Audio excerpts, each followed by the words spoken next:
Okay guys, so let's start principle of training. So programming के अंदर programming module में this chapter 4 page number 42 principles of training. अब हम training की बात कर रहे हैं, सिर्फ वेट ट्रेनिंग नहीं, चाहे वो कार्डियो हो चाहे वो वेट ट्रेनिंग हो, कोई भी ट्रेनिंग. तो प्रिंसिपल्स क्या है? हर एक चीज़ के कुछ प्रिंसिपल्स होते हैं जिसको फॉलो करोगे तभी आप कर पाते हो ना. तो हम कोई भी ट्रेनिंग की बात करें, चाहे वो कार्डियो ट्रेनिंग है चाहे वो वेट ट्रेनिंग है, उसके कुछ प्रिंसिपल्स हैं. इनको फॉलो करोगे तो रिजल्ट आएगा और इनको फॉलो करना ही है. क्या प्रिंसिपल्स हैं? Let us talk about this principles. तो number one, principle number one is principle of progressive overload. Progressive overload का मतलब होता है कि धीरे धीरे आपको लोड बढ़ाना है. अगर आप अपना लेवल, अपना चाहे वो साइज हो चाहे वो कार्डियो स्टेमिना बढ़ाना है, तो आपको धीरे धीरे लोड को बढ़ाना है. तो जैसे हम करते हैं ना, आज 5 kg से स्टार्ट किया तो एक महीने बाद हम 7.5 पे आ जाते हैं, फिर 10 पे आते हैं. धीरे धीरे लोड बढ़ाते हैं ना.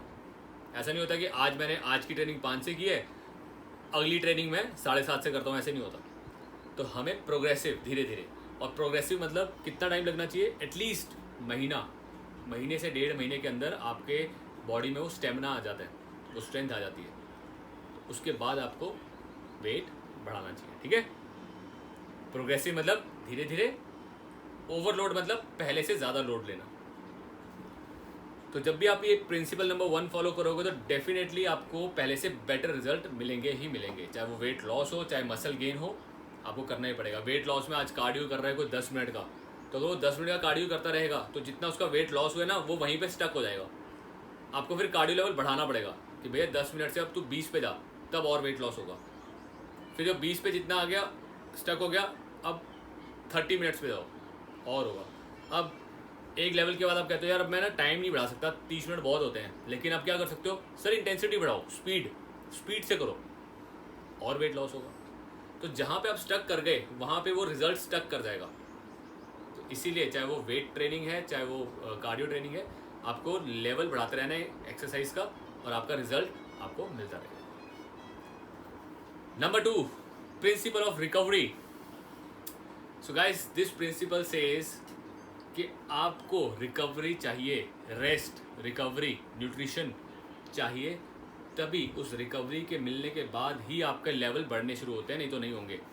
फॉर एग्जांपल बात करते हैं, ये आपका एक base, this is your base fitness level. ठीक है, ये बेस मतलब ये आपका फिटनेस लेवल है आज की डेट में. जैसे आप ट्रेनिंग करते हो तो आप थकते हो, आप थकना शुरू करते हो तो आपका फिटनेस लेवल धीरे धीरे गिरता है. ठीक है ना. ड्यूरिंग ट्रेनिंग जब फिटनेस लेवल गिरता है, एक लेवल आता है जहाँ पे कहते हो बस आज मेरी ट्रेनिंग यहीं तक है, इसके बाद मैं नहीं कर सकता. इस पॉइंट के बाद आप क्या करते हो? अपनी बॉडी को न्यूट्रिशन और रेस्ट दोनों देते हो. तो इस पॉइंट के बाद क्या होना शुरू होता है? रिकवरी होनी शुरू होती है आपके मसल्स की, बॉडी की रिकवरी. और करते करते आपका दोबारा से जो आप थक चुके थे, आपका लेवल बराबर आ जाता है. With recovery, nutrition, with rest, है ना. रेस्ट और न्यूट्रिशन लेने से आपका रिकवरी कंप्लीट होती है और आपका बेस फिटनेस लेवल दोबारा आ जाता है, आप फिट हो जाते हो. फिर आप दोबारा ट्रेनिंग करते हो, दोबारा यही चीज़ होती है. फिर दोबारा ट्रेनिंग करते हो, दोबारा ये चीज़ होती है. तो होता क्या है, विद टाइम जब आप डेली ये चीज़ करते हो तो करते करते आपकी बॉडी अडेप्ट कर लेती है कि इतनी ट्रेनिंग तो मैं आराम से कर सकती हूँ. तो करते करते आपका बेस लेवल जो होता है ना, फिटनेस लेवल, करते करते आप रिकवरी लेते लेते धीरे धीरे ऊपर आना शुरू हो जाता है. आपका बेस फिटनेस लेवल ऊपर आ जाता है. तो ये जो ऊपर आता है इसको बोलते हैं सुपर कंपनसेशन. तो आपका बेस फिटनेस धीरे धीरे क्या हो गया, यहाँ पे आ गया, तो ये बढ़ जाता है. आपका लेवल यहाँ था, यहाँ से ऊपर आ जाता है, फिटनेस लेवल यहाँ तक आ जाता है. जब आप कंटिन्यूसली प्रॉपर रिकवरी के साथ चलते हो तो आपका फिटनेस लेवल बढ़ता रहेगा. लेकिन अगर आपकी रिकवरी, यहाँ से आपने रिकवरी शुरू की और रिकवरी आपकी पूरी हुई नहीं, आपने दोबारा ट्रेन करना शुरू कर दिया अपने आप को, आप दोबारा ट्रेनिंग करनी शुरू कर दोगे तो क्या होगा, यहाँ से वापस आप थकना शुरू हो जाते हो. तो ये ग्राफ नीचे जाता जाएगा. तो अगर ग्राफ को आपको ऊपर रखना है तो आपको कंप्लीट रिकवरी चाहिए. And that recovery comes from rest and nutrition. Proper nutrition and proper rest से आपकी रिकवरी ठीक होगी और आपका लेवल ऊपर जाएगा. That is principle of recovery, ये बोलता है. Next, principle of reversibility, principle of reversibility बोलता है यूज इट और लूज इट। ये फंडा होता है कि जब तक आप मसल को यूज कर रहे हो तब तक वो स्ट्रांग रहेगा, जैसे आप उस मसल को यूज करना छोड़ दोगे वो अपनी स्ट्रेंथ लूज कर देता है। होता ही है, आप 2-4 महीने 6 महीने अगर नहीं करोगे तो मसल में वो स्ट्रेंथ नहीं रहेगी। आप 2-4 महीने कार्डियो छोड़ दोगे तो वो स्टेमिना नहीं रहेगा। तो ये कहता है यूज इट, नहीं तो रिवर्स हो जाता है कि वो लूज कर देगा स्ट्रेंथ। तो जितना कंटिन्यूस स्ट्रेंथ ट्रेनिंग करोगे या कार्डियो ट्रेनिंग करोगे तब तक आपका स्टेमिना लेवल बढ़ा रहेगा। नो डाउट 1-2 महीने ना मेंटेन कर लेती है बॉडी, 2-4 महीने तक रहेगी, स्ट्रेंथ रहेगी, लेकिन उस लेवल का नहीं रहेगा जिस लेवल पे आप जब कर रहे हो तो उस पे होते हो। ठीक है, तो कंटिन्यू आपको रखना चाहिए। Number 4, principle of individuality. Individuality means हर एक इंसान अपनी तरह ही काम करेगा, मतलब हम सब डिफरेंट हैं। जो ट्रेनिंग अगर मैं आज 10 लोग को करा रहा हूँ तो 10 के 10 पे सेम इफेक्ट नहीं आएगा। किसी पे बहुत अच्छा आ रहा है, किसी पे कम आ रहा है, कोई वो ट्रेनिंग ठीक से कर पा रहा है, कोई नहीं कर पा रहा, कोई जल्दी रिकवर करता है, कोई लेट रिकवर करता है ना। तो हर एक इंसान की बॉडी अपने तरीके से काम करती है। तो ये ध्यान में रखते हुए काम करना है कि हर एक बंदा जरूरी नहीं सेम रिजल्ट दे, जो मैं ट्रेनिंग करा रहा हूँ सेम रिजल्ट दे। तो प्रिंसिपल ऑफ इंडिविजुअलिटी सेज कि हर बंदा अपने तरीके से रिजल्ट शो करता है, रिजल्ट दिखाता है। क्लियर है? तो ये मत सोचना कि जो चीज़ आप पे बहुत अच्छी काम कर रही है शायद दूसरे पे भी बहुत अच्छी काम करे, हो सकता है उस पर ना करे। जब बॉडी टाइप्स ही डिफरेंट है, we have ectomorph, endomorph, mesomorph, different type of bodies different तरीके से रिएक्ट करेंगी। तो इस चीज़ को आपको ध्यान में रखना है। प्रिंसिपल ऑफ स्पेसिफिसिटी, स्पेसिफिसिटी जैसे अभी बात की, स्पेसिफिक ट्रेनिंग, जो चीज़ आप चाहते हो। कोई बंदा लीन होना चाहता है तो लीन होने वाले बंदे को या वेट लॉस वाले बंदे को आप ज़्यादा कार्डियो कराओगे, और जो वेट गेन करना चाह रहा है या ज़्यादा मसल गेन करना चाह रहा है तो उसको आप ज़्यादा कार्डियो नहीं कराओगे, क्योंकि कार्डियो उसके इतने काम की नहीं है, स्ट्रेंथ ट्रेनिंग काम की है, हाइपरट्रॉफी है। तो स्पेसिफिसिटी बोलती है कि स्पेसिफिक ट्रेनिंग करानी चाहिए, जो उसको चाहिए, जो गोल उसको चाहिए, जो रिजल्ट चाहिए, उसके स्पेसिफिक ट्रेनिंग होनी चाहिए, तभी उसको रिजल्ट मिलेगा। Principle of variety, variety says कि आपको जैसे आप डेली एक ही एक्सरसाइज करते हो बाइसेप्स के लिए तो दैट इज़ नॉट गुड। आपको डिफरेंट एक्सरसाइज करनी चाहिए ताकि आपके आसपास के सारे मसल्स, डिफरेंट एक्सरसाइज करने से डिफरेंट मसल्स ग्रुप इन्वॉल्व होते हैं। ठीक है ना, जैसे आप चेस्ट करते हो तो सिर्फ फ्लैट चेस्ट करते रहोगे तो फ्लैट चेस्ट के ऊपर के जो बॉडी पार्ट है, जो नीचे के चेस्ट है, वो नहीं डेवलप होगी इतनी। तो सारे मसल ग्रुप को डेवलप करने के लिए आपको वैरायटी करनी चाहिए, हर एक एक्सरसाइज की वैराइटीज़ में काम करना चाहिए, सिर्फ एक ही एक्सरसाइज को फॉलो नहीं करना चाहिए। ठीक है, use variety of exercises. And the last one is principle of over training. Over training का क्या मतलब है? ओवर ट्रेनिंग का मतलब होता है जब हम एक लेवल से ज़्यादा अपने आप को पुश करते हैं, जैसे हमारा भाई सागर चला गया, जैसे हम एक लेवल से ज़्यादा अपने आप को पुश करते हैं ना तो इंजरी होने के चांसेस होते हैं।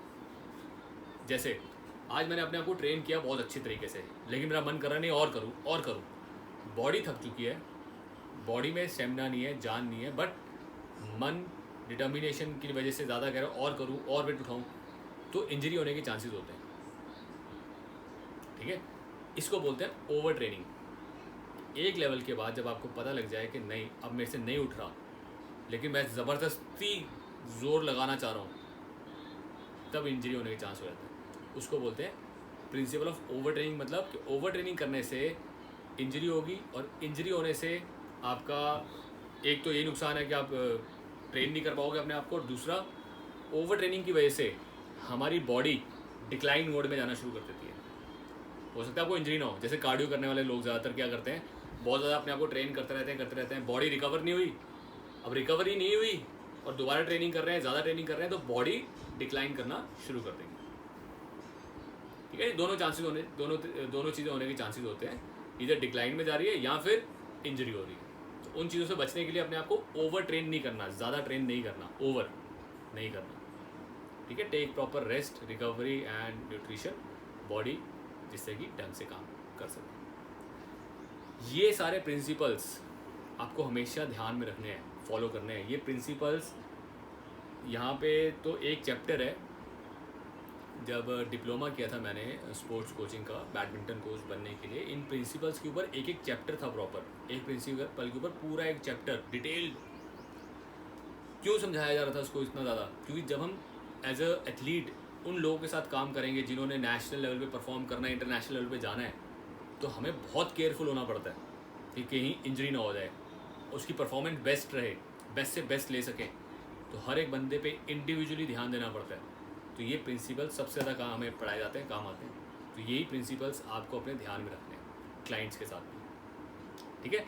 क्लाइंट्स इन चीज़ों को ध्यान में रख के काम करेगा, वर्कआउट करेगा, तो डेफिनेटली उनको रिजल्ट आएगा ही आएगा। सो फ्रेंड्स, ये था हमारा chapter principles of training. Okay, इसके बाद हमारे पास एक चैप्टर है प्रोग्रामिंग, सर्किट ट्रेनिंग को प्रोग्राम कैसे करते हैं, चैप्टर 5। ये हम कर चुके हैं। जब हमने सर्किट ट्रेनिंग की थी तो वहाँ पे हमने प्रोग्रामिंग भी डिस्कस कर ली थी साथ साथ, कि कैसे आपको स्टेशंस बनाने हैं, कितना रेस्ट देना चाहिए, ठीक है, कैसे टाइम कैलकुलेट करना है, ट्रेनिंग कैसे करनी है, ये सारा हमारा कॉन्सेप्ट उसमें क्लियर है।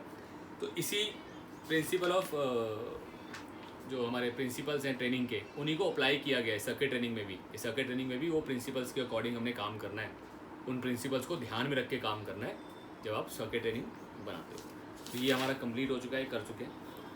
लास्ट चैप्टर 6 एक है जिसमें कह रहे हैं रिव्यूइंग एंड एडजस्टिंग प्रोग्राम। ये भी एक इंपॉर्टेंट चीज़ है। अपने प्रोग्राम्स या शेड्यूल्स जो आप बना रहे हो, लोगों को दे रहे हो, जिनको आप फॉलो करते हो, उनको रिव्यू करना बड़ा इंपॉर्टेंट होता है। रिव्यू मीन्स आपने आज एक शेड्यूल बना के दे दिया, यार ये शेड्यूल इस पर काम कर रहा है, क्या इसको रिजल्ट आ रहा है, क्या ये पहले से बेटर हो रहा है, नहीं हो पा रहा, नहीं इसको कोई काम ही नहीं, मतलब कोई रिजल्ट नहीं दिया, तो आपको रिव्यू करके एडजस्ट करना है कि यार ये अगर रिजल्ट नहीं दे रहा, प्रोग्राम से रिजल्ट नहीं आ रहे, इस शेड्यूल से रिजल्ट नहीं आ रहे, तो मुझे ये शेड्यूल चेंज करना है। क्यों रिजल्ट नहीं आ रहे, कहाँ दिक्कत है, उसको रिव्यू करो, उसको एडजस्ट करो, चेंज करो, ठीक है।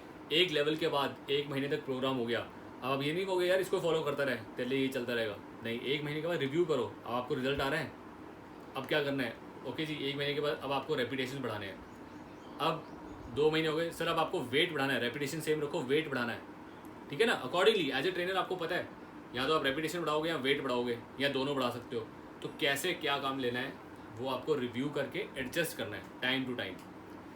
ये चीज़ के लिए एक्सपीरियंस काम आता है। जितना आप इस चीज़ को रिव्यू करोगे, एडजस्ट करोगे, उतना आपको एक्सपीरियंस होता जाएगा कि अब क्या स्टेप 1 ये था, स्टेप 2 ये है, स्टेप 3। तो मेरे को 4 से 6 महीने का पूरा शेड्यूल पता लग जाएगा आपको कि 4 से 6 महीने में मेरे को ये काम करने हैं जिससे कि ये रिजल्ट आएगा, ठीक है। That is all experience. जब आप ये सब चीज़ों को अपने पास एक मेंटेन करोगे, फाइल बनाओ लोगों की, उस फाइल में सबका शेड्यूल लिखते रहो कि यार इसको ये शेड्यूल दिया, डे 1 बिगनर था, डे 1 ये शेड्यूल था, आज 6वां महीना चल रहा है, 6 महीने में मैंने को क्या क्या चेंज किए, इसके साथ क्या क्या चीज़ों को कैसे चेंज किया, वो चीज़, वो एक्सपीरियंस आपको काम आता है। वो फाइल जो आपके पास बन जाएगी ना, एक कि क्या शेड्यूल था, कैसे कैसे किया, तो 8 से 10 लोग के साथ आपने ये फाइल बना ली। कोई मेटामॉर्फ हो सकता है, कोई मेसो हो सकता है, कोई एंडो हो सकता है, कोई एक्टो हो सकता है।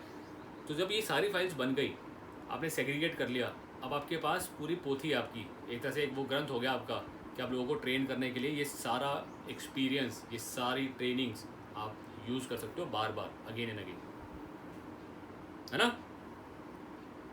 ये काम एज ए सर्टिफाइड ट्रेनर्स आपको करना चाहिए, आप करोगे। आपको कुछ अपने पास डेटा मेंटेन करना है, यही डेटा आपको हेल्पफुल होता है, ठीक है।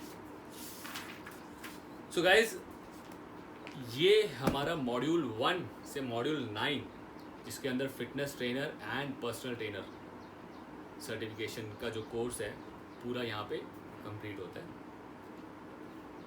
हमने जितना थ्योरी पार्ट था सारा पढ़ लिया है, जितना प्रैक्टिकल चीज़ें हैं उसको भी थ्योरेटिकली यहाँ पे डिस्कस किया है। बहुत सी चीज़ें ऐसी हैं जो आपको ना प्रैक्टिकल्स में काम आनी है, लेकिन उसको हम जैसे प्रिंसिपल ऑफ ट्रेनिंग, ये हम प्रैक्टिकल करते नहीं है, इसको तो प्रैक्टिकल में अप्लाई करना है। जब आप ट्रेन कर रहे हो उस चीज़ों पे अप्लाई करना है। प्रैक्टिकल्स में हर एक एक्सरसाइज को कैसे करना है उसकी वीडियोस, ठीक है, कुछ तो हमने खुद की वीडियोस बनाई थी, लॉकडाउन के बाद दोबारा से कुछ वीडियोस बनाएंगे। कुछ वीडियोस मैं यूट्यूब वगैरह पे भी सर्च करता रहता हूँ, कौन सी अच्छी वीडियोस है उनको हम लोग कॉपी करके किसी तरह से आपके साथ शेयर कर सकें। उन वीडियोस को देख के प्रैक्टिकल चीज़ों को आप समझ सकते हो। प्रैक्टिकल समझने की बात है, समझ आ जाती है तो आप परफॉर्म कर लेते हो। आप कभी भी अपने जिम में जाके प्रैक्टिकली परफॉर्म कर सकते हो, लेकिन क्या करेक्ट तरीका है, क्या चीज़ों को फॉलो करना है, वो आपके साथ शेयर करेंगे वीडियोस में। Okay guys, any doubt, anything you want to ask? इसको रिवाइज करना डेफिनेटली, जब आप रिवाइज करोगे आपको ये सारे जो डाउट्स हैं, फिर हम लोग इसको डिस्कस करेंगे आपके साथ। जो आपको डाउट्स होंगे एक सेशन रखेंगे जिसके अंदर ये सारे डाउट्स आपके हम 1 to 1 डिस्कस करेंगे। नेक्स्ट हम लोग अब जो स्टार्ट, हाँ सर अब क्लास नहीं होगी? नहीं होगी ना, अभी तो बहुत सारी चीज़ें बाकी हैं। अभी हमारी जो 2 चीज़ें बाकी हैं वो है, एक जो एमटी के लोग हैं, जो एमटी में एनरोल्ड हैं, उनका एमटी कोर्स स्टार्ट हो जाएगा। जो स्पोर्ट्स न्यूट्रिशन में एनरोल्ड है उनका न्यूट्रिशन का कोर्स स्टार्ट होगा। ठीक है, तो एक न्यूट्रिशन वाली क्लासेस हमारी बाकी है, न्यूट्रिशन वाला जो बैच है, स्पोर्ट्स न्यूट्रिशन एंड सप्लीमेंटेशन, वो, और एमटी मास्टर ट्रेनर, वो क्लासेस। आज है थर्सडे, तो गाइज फ्राइडे सैटरडे को कल का एक डे रखते हैं जिसमें आप रिवाइज कर लो। सैटरडे को हम लोग एक बार मिलते हैं, कोई भी डिस्कशंस है, कोई भी आपको टॉपिक्स जिसमें आपको कन्फ्यूजन है, ठीक है, चीज़ों को रिवाइज करो, या let us meet on Monday. आप एक दिन में रिवाइज नहीं कर पाओगे इतना भी, और आई डोंट नो, जो लोग करेंगे वेरी गुड, मेरे को कॉल करो सेम टाइम पे, कोई दिक्कत नहीं है। Let us keep it on Monday. Monday को हम लोग एक डिस्कशन सेशन रखेंगे जिसके अंदर कोई भी FTPT का कोई भी topic, anything you want to discuss, उनको डिस्कस करेंगे, आपके डाउट्स वगैरह को उसमें शेयर करेंगे। ठीक है, ट्यूसडे ऑनवर्ड्स हम लोग अपना एक न्यूट्रिशन का और MT का दोनों बैच स्टार्ट कर देंगे ट्यूसडे में, क्योंकि अभी यहाँ सब बंद है। तो एक बैच आपका सुबह रहेगा, एक बैच शाम को रहेगा। जैसे सुबह अगर न्यूट्रिशन चल रहा है तो शाम को आपका MT चलेगा। ठीक है, हाँ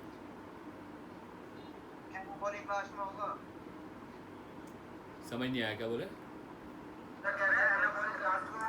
एनाबॉलिक्स उसके बाद है, हाँ पहले न्यूट्रिशन हो जाएगा, न्यूट्रिशन और सप्लीमेंट्स हो जाएंगे, क्योंकि एनाबॉलिक्स के अंदर बहुत सा काम न्यूट्रिशन और सप्लीमेंट का भी है। और एनाबॉलिक्स के अंदर ये आपके जो प्रिंसिपल्स और जो ट्रेनिंग पैटर्न ने यूज़ किया है ना, उसको कैसे यूज़ करना है, एनाबॉलिक आपका स्टीरॉइड्स के बाद कैसे यूज़ करना है वो आता है। इसलिए एनाबॉलिक्स लास्ट में रखा जाता है कि इन सब चीज़ों के फंडेज को जब आप समझ जाते हो तो उसको अप्लाई कैसे करना है। तो एनाबॉलिक्स आपका इस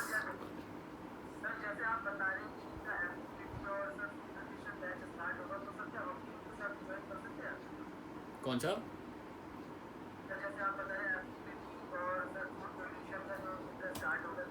FTPT तो ख़त्म हो गया ना, FTPT तो अभी कर रहे थे, अभी तो ये बुक FTPT चल रही थी, ये कंप्लीट हो गया। न्यूट्रिशन का जो स्टार्ट होना है, जो लोग न्यूट्रिशन में एनरोल्ड हैं सारे, मेरे ख्याल से आप भी एनरोल्ड हो शायद न्यूट्रिशन में, एडवांस PT में जो लोग एडवांस PT कर रहे हैं उनको तो स्पोर्ट्स न्यूट्रिशन और सप्लीमेंटेशन कराना ही है, वो भी सारे अटेंड करेंगे। कुछ बच्चों ने MT भी लिया हुआ है, इस काफ़ी सारे बच्चे जो MT बैच में हैं, इस बैच में काफ़ी बच्चे जो MT में हैं, तो उनका MT भी स्टार्ट हो जाएगा साथ ही साथ। ठीक है, तो 2 सेशन चलेंगे दिन में। आपको मैं सॉफ्ट कॉपी दे दूंगा, आपको सॉफ्ट कॉपीज आ जाएंगी, तो आप अपना सॉफ्ट कॉपी से भी उसको देख सकते हो। ठीक है, सॉफ्ट कॉपी के साथ बेस्ट क्या चीज़ है, अगर लैपटॉप है तो बेस्ट है, नहीं तो अपने एक मोबाइल पे आपने वो खोल ली, मोबाइल में आपको पेज नंबर पता है क्या है, आप नोट्स बनाते रहो साथ साथ कॉपी पे।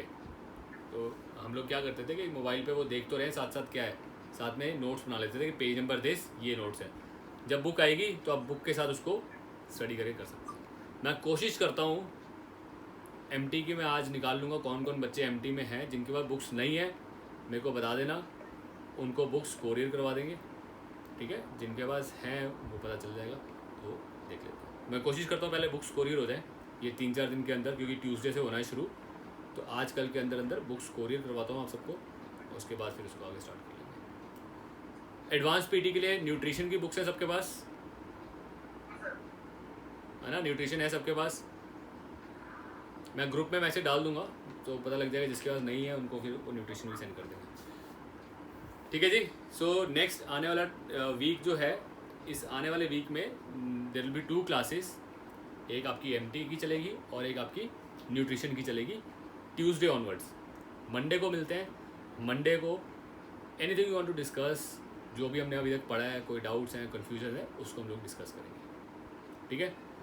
आपका एक चीज़ जो आपको करनी है ड्यूरिंग दिस टाइम, आप अपना कार्डियो शेड्यूल और वेट ट्रेनिंग का शेड्यूल जो आपके बुक्स में दिए हैं, इनको अच्छे से देखो और अपने लिए एक अलग से शेड्यूल बनाओ और वो मेरे को व्हाट्सएप पे शेयर करो। ठीक है। जो आप हैंड रिटन अपने पास अपनी कॉपी में देख के बनाओ, कैसे बनाना है, अपना दिमाग लगाओ, अप्लाई करो कि आप अपने लिए किस चीज़ को कैसे ट्रेन करोगे, और वो आप मेरे साथ शेयर करो ताकि आपको शेड्यूल बनाने का आइडिया है और उसमें कोई गलती है, कुछ है, तो हम उसको बात डिस्कस कर सकें। ठीक है। और सर ये जो बताएंगे हेलो सर, जो शेड्यूल बनाएंगे उसमें डायरेक्टली स्ट्रेचिंग और सर ये जो फुल ऑन स्ट्रेचिंग है वो हमेशा सेम रहेगी। हाँ, आप किसी एक शेड्यूल में पहले लिख लो ना कि डायनेमिक स्ट्रेचिंग में क्या क्या करना है। किसी एक शेड्यूल में आप लिख दो सारा, ताकि पता लग जाए कि आपको क्या क्या पता है, आप क्या क्या जानते हो। बाद में तो सारा कॉमन सेम एज पर शेड्यूल 1 लिख दो, कोई दिक्कत नहीं है। Okay sir, okay, thank you sir. ठीक है। ठीक है जी। अतुल, मेरे को वो क्वेश्चन आंसर चाहिए जल्दी थोड़ा सा, क्योंकि मेरे को प्लानिंग के कुछ क्वेश्चन आंसर्स को साथ जो थोड़े इजी बेसिस पे हम लोग जैसे भी तू बना रहा है, ठीक है, कि उनको मैं अपडेट करना है। तो जितने तेरे होते रहेंगे, कंप्लीट होते रहेंगे, मेरे को व्हाट्सअप करता रहे और फिर उसको मैं स्टार्ट कर रहा हूँ। हाँ, व्हाट्सअप कर दे, कोई दिक्कत नहीं। ठीक है। Okay friends, see you all on Monday. तब तक रिवाइज करो अच्छे से, कोई डाउट्स हैं उनको फिर हम लोग डिस्कस करते हैं।